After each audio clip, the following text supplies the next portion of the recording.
Welcome to the Wedco podcast, your ultimate guide to the wedding world. Whether you're a bride, groom, or wedding vendor, this is the place to be. Join us as we dive into real stories, expert advice, and behind-the-scenes insights to help you plan the perfect day. So grab a seat and let's celebrate love, connection, and creativity together. Before we get into this episode, I'd love to ask you a super quick and easy favor. If you're enjoying the Wedco podcast, please hit that follow button on Apple, Spotify, or YouTube. It might seem small, but it makes a huge difference in helping the podcast grow and means I can keep bringing on amazing vendors to share their insights with you. Thank you so much for your support. It truly means the world. Hello and welcome to the Wedco podcast. Today I've got Jay Geering on the couch with us in the studio. Thanks so much for coming in, mate. Mate, pleasure. We're doing a little series here. Obviously in the past I've been traveling around to different venues. We've had the best vendors, in Southeast Queensland and Byron on the podcast. But I'm still getting more and more questions every day about there's just vendors that aren't booking weddings. And I feel like still more and more vendors are struggling to kind of book out these days. Mm-hmm. And so a little backstory, Jay and I started working together. I'd kind of done the ads things. I was getting the leads. Everyone told me that I should jump on a Zoom call and that means I'll book every single lead, and I wasn't. So that's where kind of Jay came into the conversation. Do you want to give a little bit of an introduction about why would I, as a wedding vendor, come to speak to you, Jay? Mate, very good question. And what I would say is this: everything in business is a skill set and a mindset.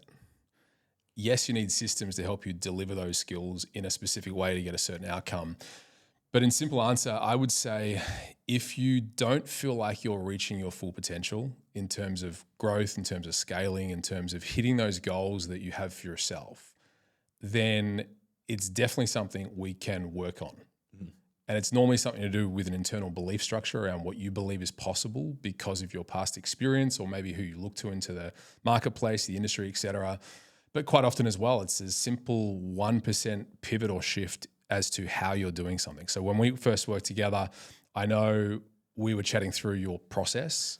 Or lack thereof. The one thing is you really bring a good presence on screen. So I know you had a great rapport and connection with people, but I was like, mate, what's happening next? At the end of the call, talk me through it. And you're like, oh, well, nothing. I'm just kind of waiting for them to come back to me.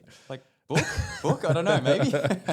And I think that's a very normal, unfortunately, response for a lot of people in sales. Yep. Having worked in this field now for close on 20 years, I would say there's very few people that love sales. Yep. Most people would probably prefer to peck their eyes out with chopsticks than go through and actually get to that point of transacting. But everything in life is a transaction. Everything's a sale, so to speak, in terms of negotiating at what we need, what we can give, et cetera. And I think when you learn the skill set and you have a systemized way of approaching and delivering that, you can take something that's very complex and or scary and make it simple, easy, and actually get the results you want. I think that's very pointy. So many things you said was that's me. And it's I went to, I wasn't getting any leads. I went to the ads agency. All of a sudden I'm getting 30, 40 leads every month. And then I'd be send email, hope they book me. And it still went really well. I was probably booking one in probably every 7 or every 8, weddings would book me. But I was so scared, they give me their phone number and I'm I don't want to call them because I'm going to be annoying them. I'm going to be salesy. You just think of the person who tried to sell to you at one point during your life and you're I'm going to be that person. And so there are so many things when you're not used to that, that just push back against you all the time. And so maybe we can start from, okay, we're just assuming that people are getting the leads now. Yep. And okay, so we're getting our 30 leads a month. Where can we, how can we, across that, I don't want to be salesy, but how can we go from converting more of those 30 leads that you're paying money for to actually being an ideal client that you want to work with? Yeah, really good question. Wherever you are at in your business evolution, that's good enough.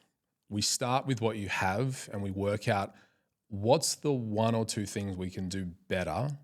And everything's a test. Everything's a hypothesis. Hey, let's try this. Mm-hmm. This response didn't work. Let's try this. It's a series of pivoting how you're operating within your business. So we start with where you're at. And again, this is assuming, like you said, that people have leads coming in. Mm-hmm. You need to be attracting a good volume of leads. Yep. And you need to make sure that those leads are the ideal type of leads you want to work with, or at least be looking for the solution that you offer. Yes. From that point of view, we really want to get into this mindset of how do we go from wanting something from these leads to just providing value. Yep. Remembering that if somebody goes to a gym and they sign up for a gym membership, they're not there that day to sign up for a membership in 3 months' time. They're interested. Yep. If they're at your front door, if they're inquiring, there's a level of interest, there's a level of need that they have. And I think as creators, what we need to really do is shift our mindset around, well, I'm trying to get something from these people to, well, how can I serve them? Yep. And sales is really just connecting a problem with a solution. And quite often it's a process to get to that point. I know that not every person's ready to purchase the moment they knock on your front door or fill out a lead form, whatever it might be. But when we start to approach leads and or sales from a point of, hey, what can I help you with? What are your challenges? What are your needs? What are your problems? If we go in with a sense of curiosity, sales can become fun. And it's something where literally like any normal conversation, we are just talking, we're working out, okay, what is it you're looking for? And when are you getting married? And what is your ideal budget? And these sorts of things that once we start to understand who they are, what they want, we can very seamlessly start to shift them through a process that to them will feel normal, natural, and coming from that mindset of how can I help you? How can I serve you? Sales becomes fun. Because now you're in a position where you are helping someone who is probably stressed out, has probably got a lot on their plate. They're working to some sort of budget for the whole wedding. Let's face it, I know when I got married, I think we went over by 100% in terms of our first budget to what we actually spent. You know, getting married is a joyful thing, but it's also a stressful thing. For sure. Locking in vendors and locations and photographers and trying to kind of coordinate that. And if you can step in to help them and alleviate and simplify the decision, then people will want to do business with you. Yes, branding's important. Absolutely. You need to be good at what you do. You need to speak to their, wants, needs, desires. They've got to like you and your work on some level. But beyond that, there's no reason why, if they're there's no reason why you shouldn't be able to close them in by providing a solution and helping them move to that next point. I think like at the start, we even talked about like transparency and then also like different containers of clients approaching you. So I would almost be too scared in the past where I would have all these leads come to me and like I'm too scared to ask them, are you ready to book now or are you just searching for everyone? And like I remember before I jumped on a call, like we were talking about that, and I would start sending a message to people like an hour beforehand, like, hey guys, just so I know, like, are you actually ready to book a wedding photographer and videographer? Or are you just kind of, you're just looking around at the moment? Just so that I can kind of guide you in the conversation where we need to go and offer you value for what stage you're in. But do you want to talk about like even the different kind of, I guess, containers within calls that you can kind of, it just feels the more transparency that I've given my couples now, the more open it is and it doesn't feel sleazy. Totally. Yeah, I remember when we first chatted, I think it was at the gym. It would have been. We were doing a workout together. Doing calves. And you were talking through how many people you weren't closing. I was like, run me through your numbers. How many leads you're getting? How many calls? I was like, what are you booking? And I was like, everything's great from like a lead gen price point of view, but close rate, dude, you're leaving so much money on the table. And for you, we identified two things. And that was, number one, you weren't identifying for them to self-identify where they were at in their buying cycle process. And then secondly was, well, next step. What's the next step of this conversation? So I think it's really purposeful to, yes, gather as much relevant information that you can from your leads. You don't want to have like a super long lead form because that's going to create resistance. I know you've tested that. You've gone from long lead forms to simple name, number, email. Yeah, exactly. There's a trade-off. Anytime we have less resistance, we get more volume, but not necessarily better quality.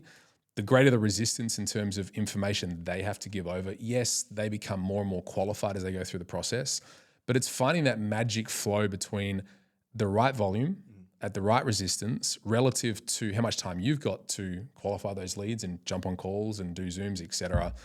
But it's really simple to have some sort of pre-qualification process, whether it's in the lead form, the application form they're filling out, or if it's on, the email that you send out before the actual Zoom call. It's really smart because now you're going in with the right understanding of, these guys are almost ready, Yep. or they're at the very first stages of gathering information. Mm-hmm. That will determine and give you a posture as how to go into that sales call or that meet and greet. Yeah. We call it a discovery call. Yep. And it's really important because if you don't know where they're at, and sometimes it's simple as say, hey guys, like really keen to know, like, where are we at? Yeah, exactly. What have you booked so far? Yeah. Because you'll understand the best process. You've talked to me about this in terms of when and how to book what and reverse engineer some of that. It gives you a really good posture to take the pressure off the call. For sure. And say, well, look, today the purpose of this call is this, right? Yep. And as we get through this, if you feel like this is a good fit, well, then I'll explain where we go to from here. Yeah, definitely. So having this sort of structured flow that feels normal, feels natural based on them, based on where they're at in their buying cycle. But that's not to say once you get better at communication, and I'm a master of NLP, master trainer, hypnosis as well. So I use a lot of different language patterns to help unlock things in people that maybe they never know for themselves. Maybe they don't think they're ready to make a decision, but if they had the one piece of information they think they need, they could get to that point on that call. So again, we start at where you're at with your level of skill set, your level of leads, the quality of your leads. We work out what we need to do to improve that. And then like anything, we just start to reverse engineer towards the end output of what you want to actually achieve. What is it that we need to do that's going to help get you the best outcome relative to time and or what you want to put out in terms of sales calls and all those things? Yeah. I think even one bit of advice you said was like, if they're on the call with you, like, I will talk to the couple now and be like I'm guessing like you've already seen our work and you already love our work. And they'll be like, yes. You're like, even that in the past felt wrong to ask them. But they're like, no, there's a reason why they're jumping onto a Zoom call with you in the first place. And just acknowledging, even like allowing them to understand like that's why they're on the phone with you as well. Totally. Okay. And then so in the past, I would be like, cool, thank you so much for the chat. Chat soon. Like, how should we kind of be ending those calls, do you think? Yeah, look, we used to sell $1 million sales scripts for people who are remote closers or they're solo entrepreneurs in their business looking to close better deals, more deals, etc. I think people are moving away from that now. I've seen a huge shift towards away from scripts to almost like scriptless selling. That doesn't mean you don't have a process, a sales flow process in terms of kind of like choose your own adventure. If you go here, this is the next step. If we need to backtrack here, then this is the next step. So you need to have a strategy and a system around how you're leading and nurturing these people through that process. So what I would say is this, how you frame the start of a call will greatly impact how you end the call. And obviously the next point of contact after that. So I always like to start calls with some general rapport.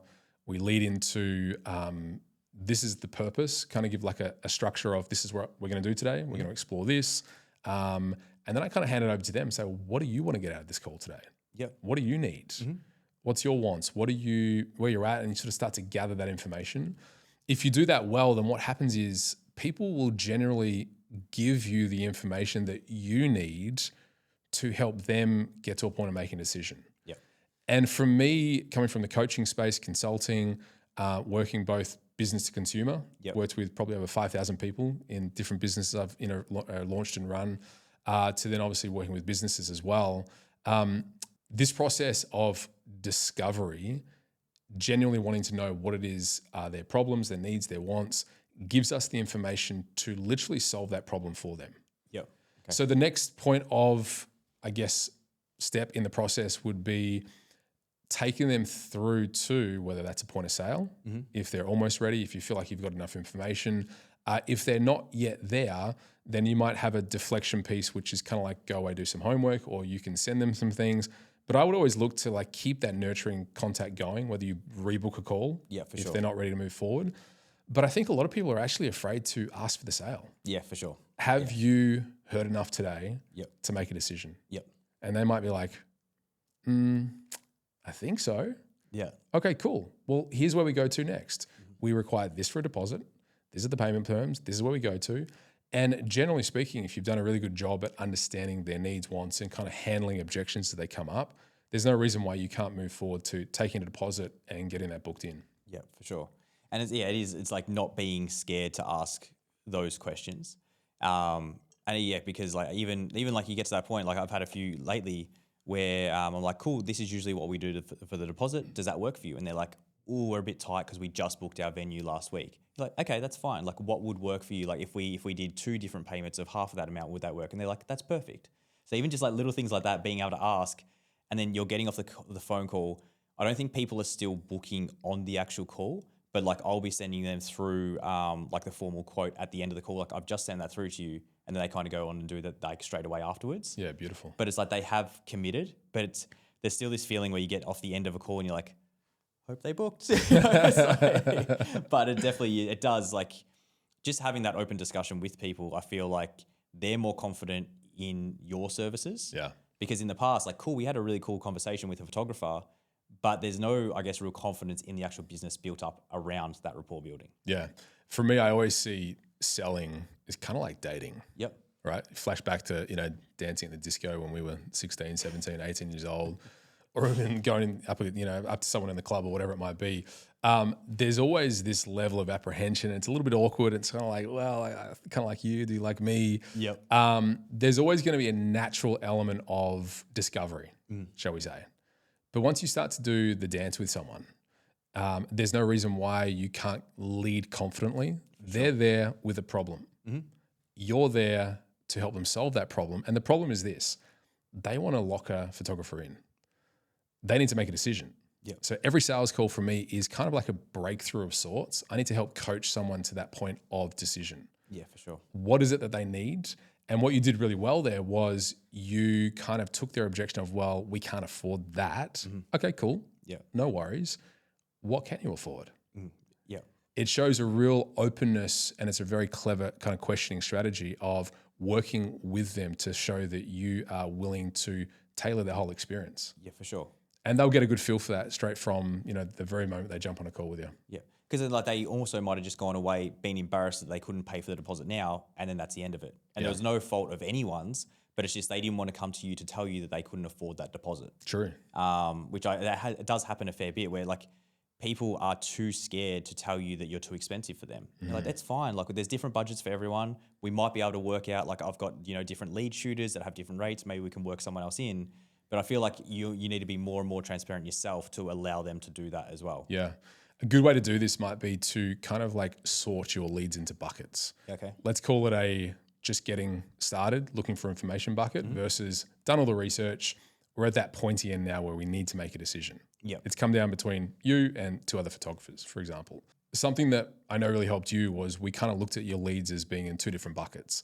One is like we're just getting going with our research, we're gathering information. The other bucket is we've done our research. We're at that point where we're looking to actually transact. Now, they won't say that, but they'll be almost ready to buy. There'll be a couple of factors standing in the way, and that might be something you want to kind of like tease out at the beginning of the call. Okay, cool. I noticed you said that you're almost ready. Like, where you're at. Yeah, exactly. Have you booked this? And there'll be certain questions that I know that you would ask that would tell you, okay, this is where they're kind of sitting. For sure. This is my gauge. And at that point, when we lead into this is the purpose of the call, you might want to include something like, and at the end of this call, once we've been through everything, this is where we go to from here. If you feel like it's a good fit, we can do this, we can get you started, I'll explain the next steps. Yes. Does that make sense? Yeah, for sure. How does that feel? So you always want to kind of bounce it back to them, but people are looking for leadership, they're looking for guidance because again, as creators, you do this for your living. Yeah, exactly. You're at weddings almost every week of the year or whatever it might be. And for these guys, let's say hopefully most people get married once, if not twice. There's this element of like, this is a one-time event. For them, it's a huge amount of pressure. So I do see the opportunity for you to come in to ease that pressure. Yeah, definitely. And make the decision-making process easy, and they want to feel comfortable with you. But if you do that well, there's no reason why you can't close the deals. Yeah, for sure, man. All right, now we've talked about, I guess, the phone call a little bit.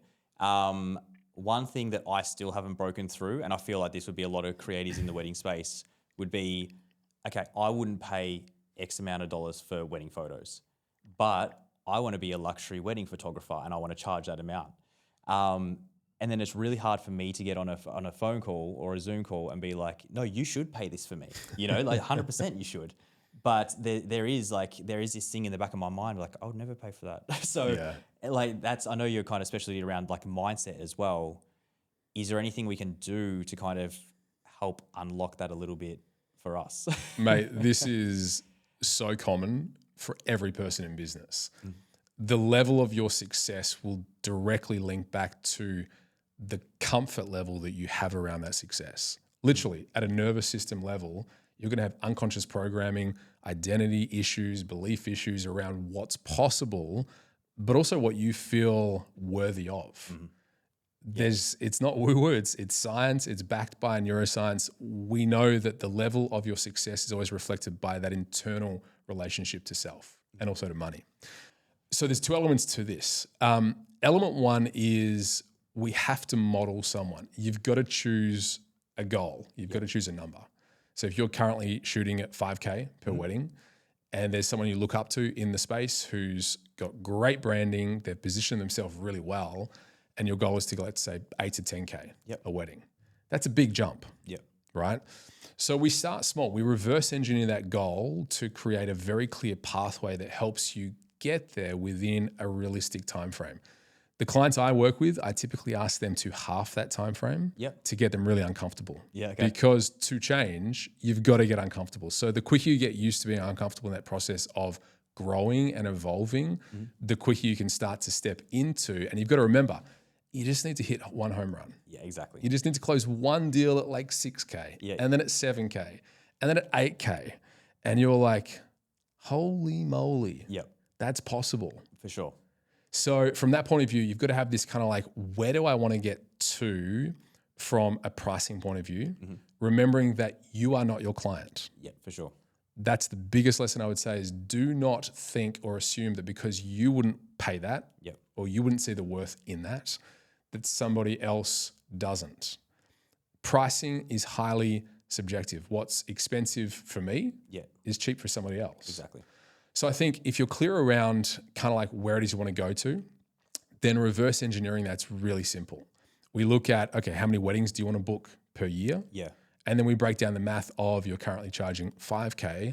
What do we need to do to up your price to 6K? We call it a lifetime value of a client. So what's the maximum sort of average price that we could get people to with upsells and cross sells and add-ons that they might want? And look, if we increase your price by only $1,000 per wedding, and you've got 35 weddings in a year, you've just made an extra $35,000. Exactly. Yeah.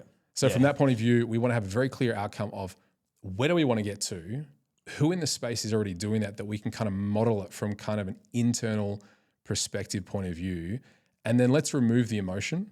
Let's get uncomfortable first. Let's remove the emotion and let's start to challenge that internal reality with a reversible plan that can actually get us there within a set time frame. Yeah, for sure. You just need one home run. Yep. And then the brain will take that on as being, okay, that's actually possible for me. And all of a sudden you're like, I'm worth that. Like they paid for it, they paid for it, they paid for it. Like all of a sudden that is your new worth. Totally. Because other people have. And it's important to remember as well that people will tell you what their max budget point is. They never reveal their actual budget point. Yeah.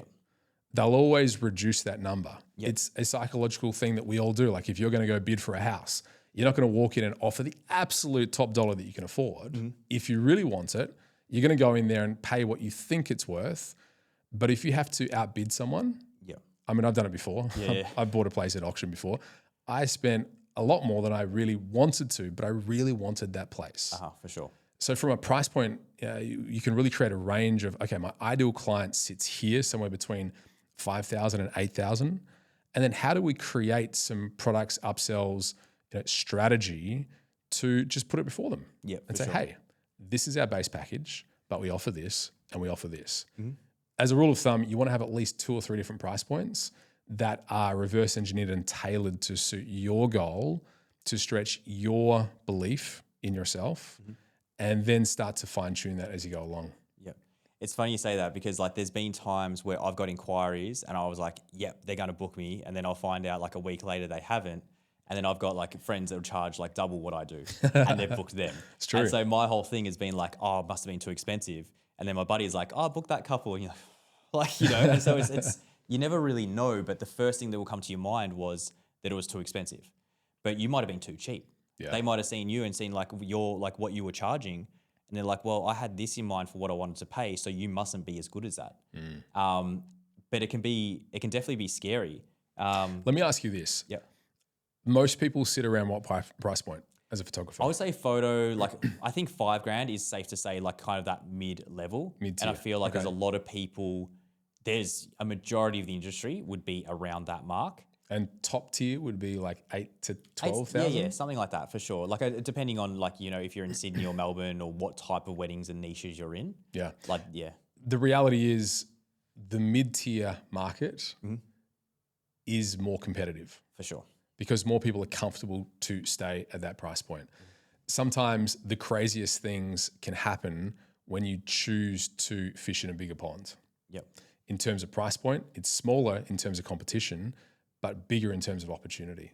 Yep. And I've seen that time and time again. Like I was working with one guy in the coaching space. He was working as an SEO agency, stuck at $24,000 a month. Now, on paper, doing well. Yep. But frustrated because he was entirely stuck. Yep. So the first thing we did was we tripled his prices. Yep. He went from $1,000 per month to $3,000 per month on a retainer. Yep. That was like unforeseeable, impossible. Yeah. Could not do it. He was struggling to transact at $1,000 price point. We launched some new creatives. We reverse engineer the process of X number of leads, X number of calls, X number of closes. He gets his first close. Yeah. And he channels my voice in his head because he didn't have the confidence in himself to do it.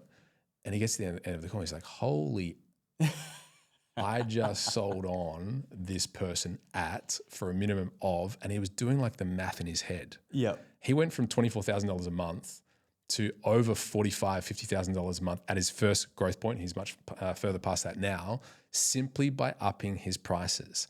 Now, he did it with brown pants. Yep. He was shitting himself. But this is life. This is learning. This is evolving. We do it with brown pants. Yep. We have to get uncomfortable. Nothing changes unless we do. And the reality is once we start to realize what's possible, doesn't matter the number. Yep. Whether increasing by 1%, 2%. A 1% improvement over a year is like a 3,700% improvement overall.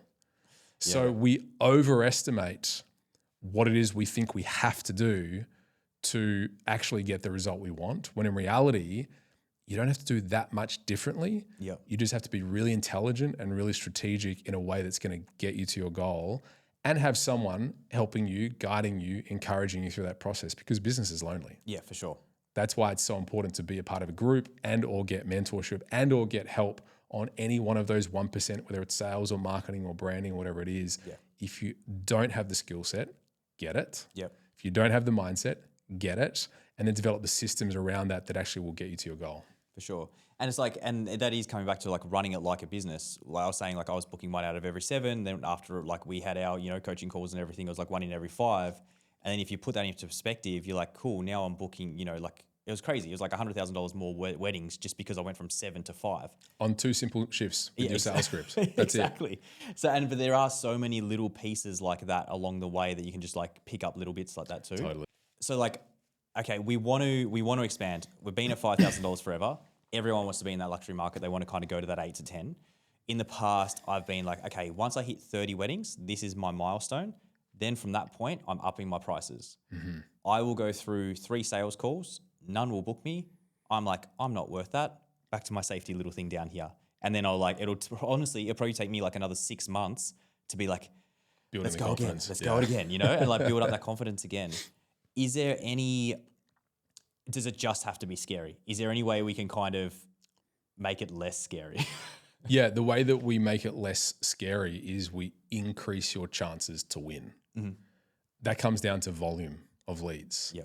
If the biggest challenge for most people why they are under $10,000 or $15,000 a month as a photographer is probably because they're not known, number one, or known enough as they could be or should be.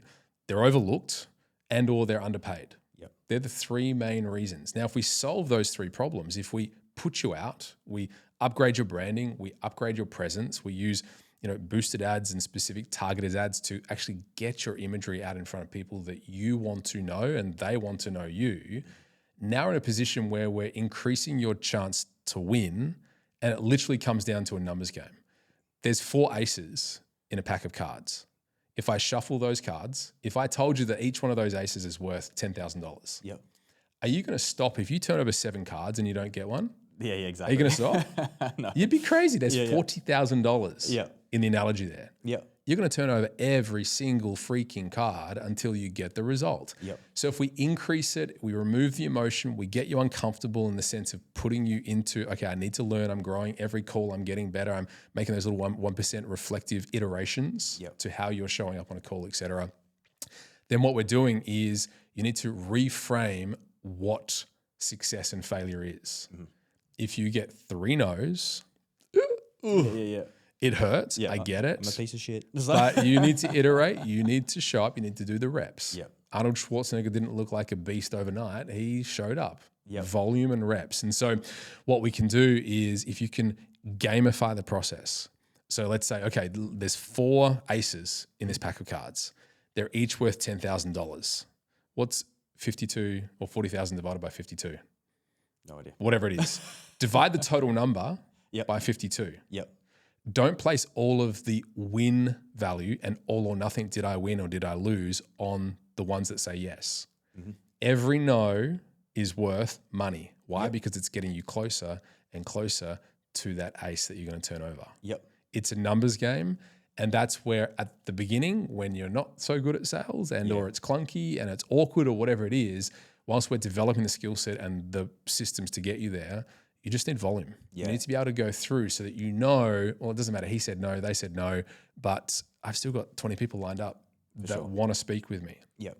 So I think if we can change the meaning of success and failure and gamify it, it becomes a lot less emotional, and you've got to run experiments, hypotheses with your business. Yeah. You've got to get help because a lot of people can't do this alone, right? The best people, the best creators, the best coaches have the best help. They outsource, they go and buy help. Why? Because they know they need the skill set, they need to learn it. But the reality is, it is a game. You can get better. It doesn't take as long as you think it will. And you need to commit to doing something for a set period of time. I'm not talking like 7 days. Yeah. I'm like minimum 3 months. Yep. This is what I'm doing. I'm showing up. I'm trusting the process. I'm putting the work in. I'm iterating. I'm learning. I'm reframing. I'm managing myself through that process.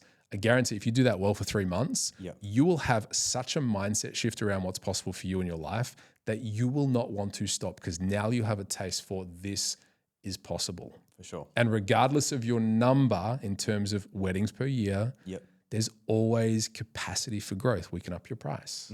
We can change, pivot, whatever we need to do to create a lifestyle that serves you. Because I know a lot of creators go into this business to support their lifestyle, the flexibility of it. But if you're going to do it, you might as well do it well. Exactly. Yeah, have a good life.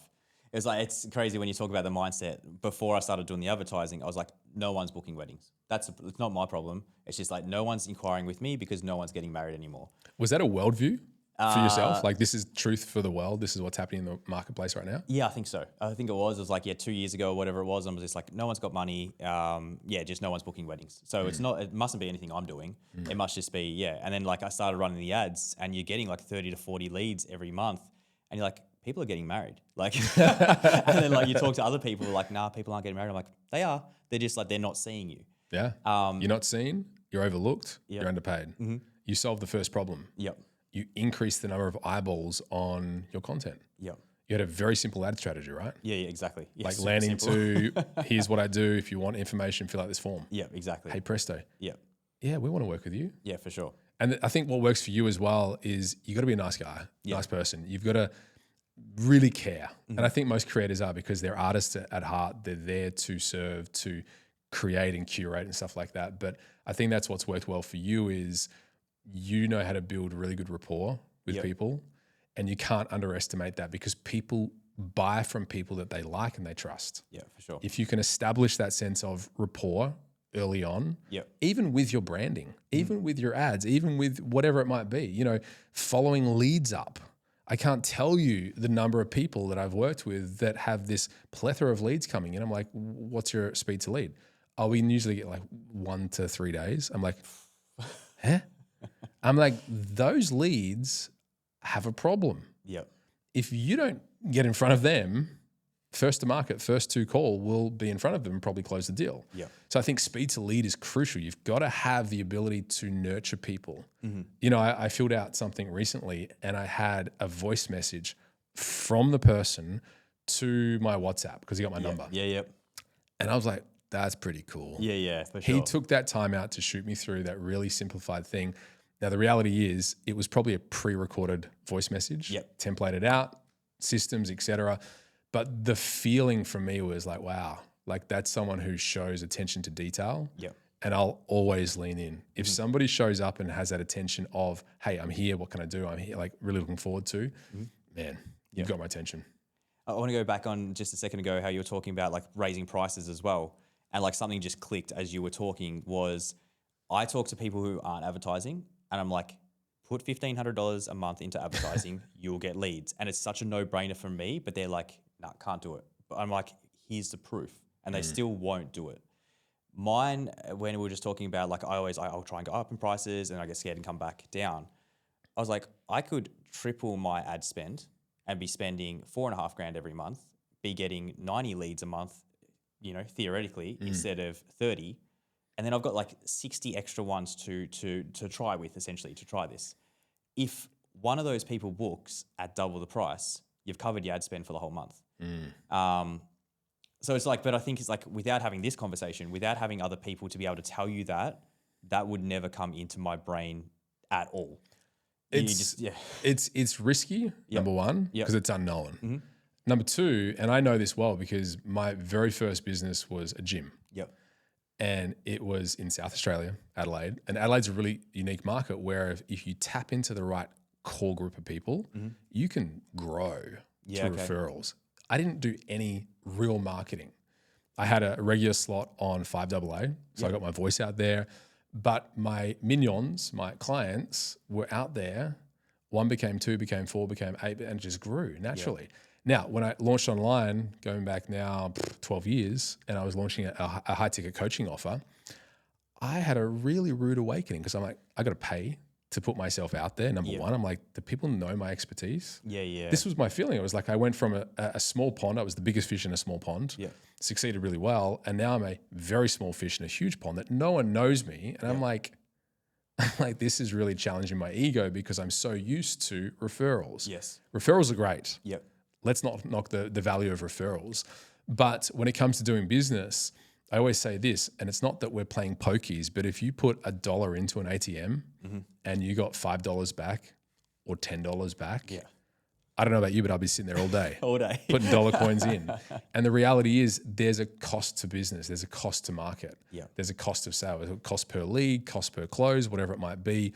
But if you can afford to put in $100, $200, $300 to generate a deal within an audience that doesn't know you yet, that let's say is maybe more ideal, is willing to transact a little higher. Like if you can close a 10K, 8K, 7K deal off of the back of putting $300 or $400 into an ad, not saying it will cost that much. Worst case scenario. For me, it's a no-brainer, but that does come again with a level of inherent risk because it's unknown, which is why you need the expertise. You shouldn't do this yourself. For sure. Get the skill set and or pay someone to do it who, again, finding the person who can do it well for you is kind of another ballgame altogether. But I think educate yourself, put yourself in the market, and again, have a set period of time, be willing to fail and kind of look at the money as going, if I put if I put $1,500 into ad spend a month, commit to putting in the $4,500. And write it off. Exactly. Detach yourself from it. Worst case scenario, you don't get a deal. That's not going to happen if you put that money in there and do it right. The best case scenario of that is you're still going to learn. You're going to grow. You're going to get an education. Now, you don't have to spend that sort of money to get educated, but the reality is if you're spending $1,500 a month on ads, you're going to get something. How much you get will come to the skill set of speed to lead, nurturing leads, communicating with, how you're taking them through that process, and then learning how to condense that process to get them to that point of decision, collecting the deposit. Happy days. If one takeaway, so I feel like a lot of people are kind of stuck between that, say 10 to 15 grand per month. Most people I speak to, especially in like say wedding photography, videography, they want to stick to 30, 35 weddings a year because they want to be able to serve their clients well. Most of them are kind of doing the editing themselves, and they're artists, like you were talking about. What would be one of the first things you did if you were kind of stuck at that kind of 10 to 15 grand mark? You do want to exponentially, I guess, grow, but you don't have more days. You can't essentially book more weddings because you're not comfortable with that. Simple. Up your prices. Okay. That's uncomfortable Yep. for folks. I get that. But life is an experiment, and you don't get different results if you don't try different strategies. If time is not a lever that you want to change, i.e. you're capped at, I can only do 35 slots in a year, then the only pivot we can make to is price. Now, there's strategy around how to position an offer in a way that converts. There's an art form to that, just as much as you might have an art form to how you shoot, how you edit to create the artwork that you do. There's an art form to creating offers that actually sell and convert and get people to lean in and want what you have. The way that I see it is this: you need to get clear on what you want, yes, but why do you want that? Yeah, okay. And also you might get to the point of just saying, well, I've been doing this for 5 years. I want the challenge. Yep. It could be as simple as that. I want to see what's possible for me, or I want to get featured in Vogue. Yep. The guy who shot our wedding, I maybe won't mention names, when we first met him, he did some shooting for us, like back streets of Sydney. He wasn't really working. He wasn't well known in the industry. And now he's gone through to shoot some really big name celebrities overseas. He purposely moved himself over to Europe and UK, and he's crushing it. Yeah, okay. Simply because of his commitment to growth. But he had a very clear vision of, and he told us, one day I'm going to be shooting these people at this sort of price point. Yep. Because I was quizzing him, my marketing, sales background. I'm like, okay, cool. Like, what's the steps? What are you going to do? And he's very crystal clear around that. Yeah. So I think it's really important to understand, well, what do you actually want, but why do you want it? Because I think if you have a big enough why, the how doesn't really matter. Yes. As long as it's not crossing your personal values and beliefs and what it is you want for your life. But yeah, pricing for me is absolutely the pivot we would look at. Yeah, okay, perfect. I think that plays really well because like people will say like, no, if you're a photographer, videographer, whoever, you have to be luxury. But like also that doesn't suit everyone. True. Like I really like the mid-market where I am. I'm really confident in we should be charging thousands more than what we do. So the product you get, I am so stoked with, you're going to be so happy with. And also like knowing that I'm going to book the amount of weddings I need to every month, it just works really well for me. Yeah. And like I don't have this ego anymore. When I was, younger, starting out, all you want to do is, like you said, shoot the Vogue weddings and everything like that. But now as you kind of get older, you're like, I don't actually need that. Like I enjoy the work I do.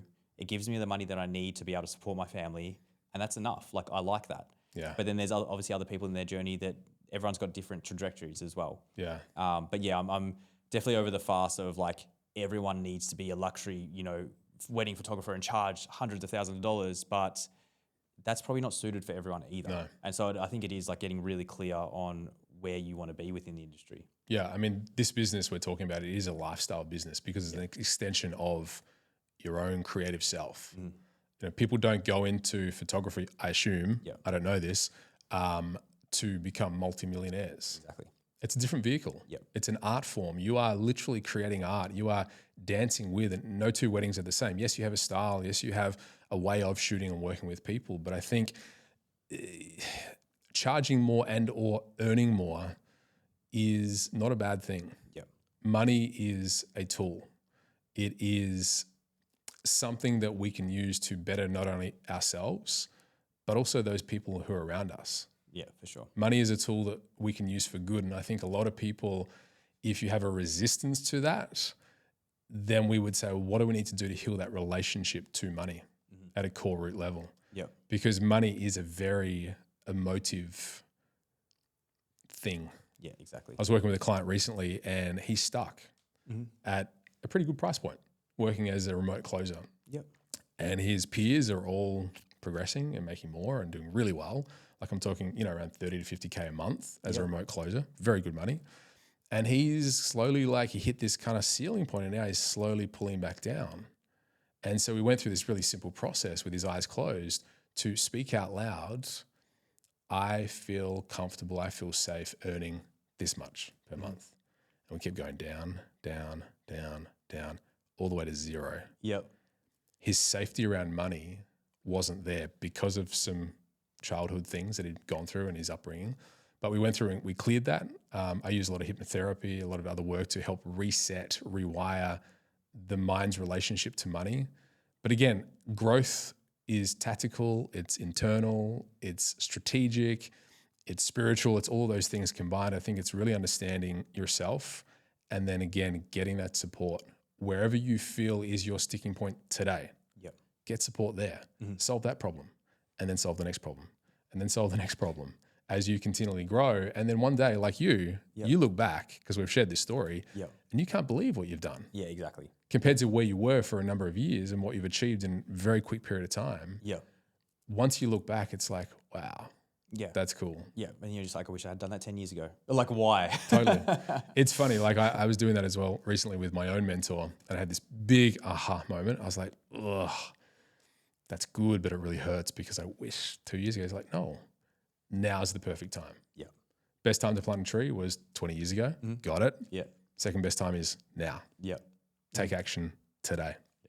And we've been obviously creating a ton of content over the last couple of months around, what we're going to be releasing. But essentially, I'm very big and transparent of like, I definitely don't know anything, and I've not everything. And I've kind of gone to like branding, sales, NLP, and like different people for different aspects of my business. And that has been like the big fundamental challenge, like actually change to my business. And so like obviously we're going to be releasing your module coming out soon as well. What are we going to delve more into like your module in this course? Well, we're going to do 2 modules. Yep. You get a bonus module for signing up, and that's going to be all around mindset, upgrading identity, working through those internal blocks that you need to address. Yep. Fundamentally, if you don't address that first, good luck. Yeah. You're going to be literally losing $4,500 and getting some really good lessons and not the success you want. So that's going to be a bonus module. But in the sales marketing element, what we're really going to dive into is the technical skill set of how do we do this, and creating a very clear roadmap for people that they can literally follow the bouncing ball based on where they're at. Yep. And we're going to customize that based on exactly what they need. Yeah. So looking at the front end in terms of how do we nurture the leads? What's the speed to lead? What do we need to do? What are the systems? What are the simple things we need to do to get them onto a call? And then once they're on a call, how do we pre-qualify? How do we understand? How do we do the discovery? All these things we're going to teach in very real time, so that at the end of that module, you can literally walk away with that, plug and play. We might even do a bonus downloadable PDF or whatever they need to, take with them to confidently go in and work on whatever part you need to work on today. Yeah. And then start to stack those wins and those learnings so we can get you to that point. Ideally, we want to get you closing at least 50% better. Yeah. But my goal ultimately would be getting to a point where you're 100% more confident with your closing. You're closing more deals. It's feeling fun. It's not feeling sleazy. It's not feeling awkward. It's feeling really natural. And now you feel stoked because you're booking out. Maybe you're getting a waiting list. Maybe you're at this situation where then you can start to decide, now where do I want to take my business? Exactly. Cash flow is king. Don't know if that's politically correct these days, but it is king. That's the old saying we used to say. And I think having weddings booked and having that really healthy cash flow flowing in, not just immediately, but kind of like scheduled out as well. Now we've got the capacity to sit back and reflect, okay, now that we've solved this problem, where do we want to grow? Yeah, exactly. And I love like tying in the mindset piece as well, because you can do all the sales pieces. You can rebrand and spend $10,000 on rebranding. But if your headspace is still, I'm worth this much, all you're going to do is start getting back down to this client, but I spent $10,000 on branding. True. So I think it is really cool to be able to that I feel like is a massive unlock until you've kind of worked that piece out, or it will just kind of be bouncing between mindset, sales, back to mindset, sales. Like it's never kind of a finished point. True. It's just like continual growth. Evolution of growth. And what I was going to say is that there will be one thing in that module that will make you thousands of dollars. How do I know that? You're living proof. Exactly. I created one sales flow, do this, follow this, do that, and you booked an extra $100,000 off that one sales flow. Yeah. So my whole mentality of business is the treasure's there. It's hidden not from us, it's hidden for us. Yep. Go find it. Get the tool, get the skill set, practice it, put it into play, get the feedback, be part of a cohort, submit your challenges and your questions. Hey, this happened. What do I do now? Yep. It's honestly a series of little pivots, little 1% improvers that once you kind of click it in place, and we're not talking like 100% get it right, we're talking 51%. You just need to get that little bit past tipping point. Now we're running, now we're on the board, and now it's really fun.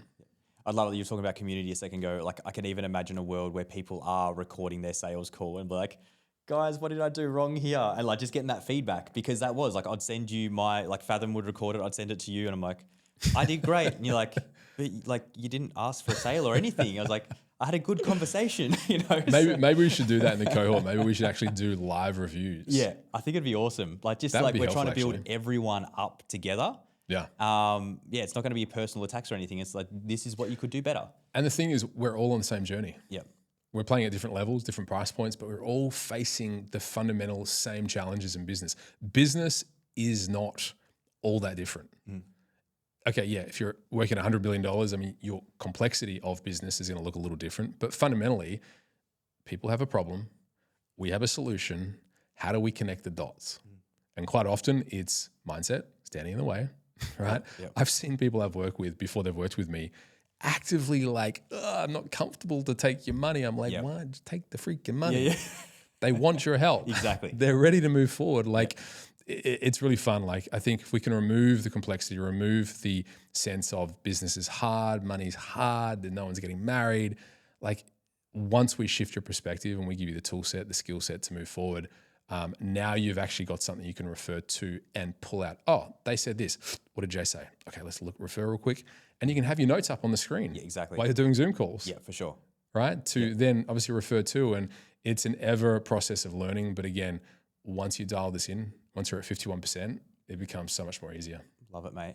All right, Jay, where can everyone find you if they're searching for you online, apart from, you know, the online course and cohort coming up? I would say Instagram is probably the best, at Jay Geering. Okay, awesome, mate. Thank you so much for coming on. Pleasure, mate. Appreciate it. Thanks for tuning in to the Wedco podcast. If you love this episode, don't forget to subscribe, follow, and share it with your friends. We'd love to hear your thoughts, so leave a review or connect with us on social media. New episodes drop every week, so be sure to join us next time for more wedding inspiration, tips, and stories. Until then, happy planning, and we'll see you soon.